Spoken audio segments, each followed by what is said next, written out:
এটা আমার কিছু তো নাই।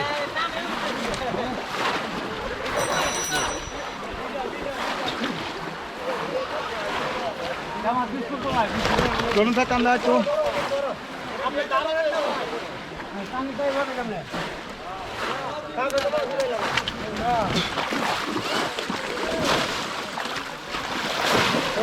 বাস